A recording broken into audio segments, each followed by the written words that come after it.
আপনার কি মনে হয় বিলাসিতার কোনো শেষ আছে?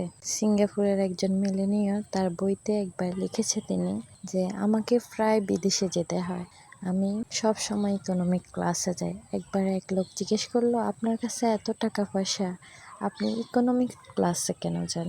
বললেন, এই জন্যই তো আমি সিঙ্গাপুরের সবচাইতে সেরা ধনী। আরেকটি মূল্যবান কথা তিনি বলেছিলেন, যেটা হচ্ছে যে বিলাসিতার আসলে কোনো শেষ নেই। তো হ্যালো এভরিওয়ান, আসসালামু আলাইকুম। কাছেও দূরে, দেশ ও দেশের বাইরে যে যেখান থেকে দেখতেছেন, আশা করি সবাই ভালো আছেন। আমিও ভালো আছি, আপনাদের দোয়ায় আলহামদুলিল্লাহ। চলে আসলাম নিউ আরেকটি ব্লগ নিয়ে। প্লিজ ভালো লাগলে লাইক কমেন্ট শেয়ার করে পাশে থাকবেন এবং আমার পুরো ভিডিওটি ওয়াচ করে যাবেন। অনেক দিন ধরে বেড়াইতেছি বাপের বাড়িতে, তো মায়ের আদরের মেয়ে আমি আসছি বাপের বাড়িতে বেড়াতে। মা তো অনেক যত্ন করতেছে আমার ছেলে মেয়ের গুলোকে, আমাকে তো যত্ন করতেছে, আমার ছেলে মেয়েদেরকে অনেক যত্ন। তো মা বলে কথা, মায়ের মতো আসলে কেউ হয় না। মায়ের ভালোবাসা কারোর সাথে মিলিয়ে লাভ নেই।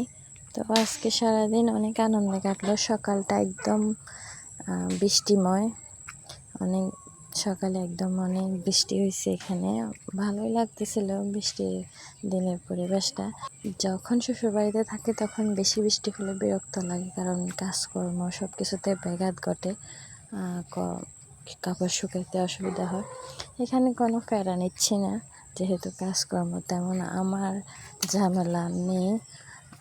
খাচ্ছি দাচ্ছি ঘুমাচ্ছি, আনন্দ করতেছি খুবই আরামে। তো বৃষ্টির পরের মুহূর্তটা আরও বেশি সুন্দর। এখন সব জায়গায় পানি হয়ে আছে, খুবই ভালো লাগতেছিল। আর এই ছেলেবেলার এই দৃশ্যটা দেখে আরও বেশি আনন্দ লাগতেছিল। আমার ভাইয়ের ছেলে খুবই আনন্দ করতেছে এটা নিয়ে, বাবলসগুলো খুব বেশি বেশি ফুটতেছিল। আমি একটু ভিডিও করে নিচ্ছিলাম ওর এই আনন্দটা, আমিও একটু ভাগ নিলাম ওর আনন্দটায়। তো এদিকে বিকালবেলা আমার অনেকগুলো পিঠা বানাচ্ছে। আমার এই পিঠাটা খেতে মজা লাগে, আমার পছন্দ, তাই আম্মু বানাচ্ছে, আমি আসছি তাই। আর কিছু মেহমানও আসবে, সাথে আমারও খাওয়া হয়ে গেল, মেহমানদের আপ্যায়ন হয়ে গেল। পিঠাগুলো নারকেল দিয়ে বানানো, অনেক মজা হয় এই পিঠাগুলো। আমার হাজব্যান্ডও খুবই পছন্দ করে এই পিঠাটা। আমি খাচ্ছি আর আমার হাজব্যান্ডকে মিস করতেছি, উনি পিঠাগুলো খুবই পছন্দ করে।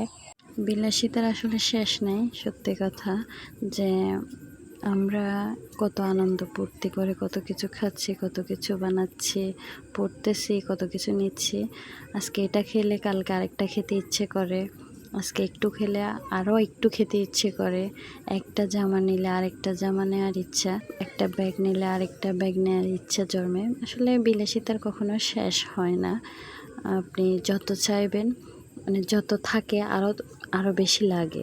অথচ একটা বিলাসিতার ওই খরচটুকু যদি আমরা একজন বিপন্ন শিক্ষার্থীর পেছনে খরচ করতাম, তাহলে সে হয়তো সুশিক্ষায় শিক্ষিত হতো।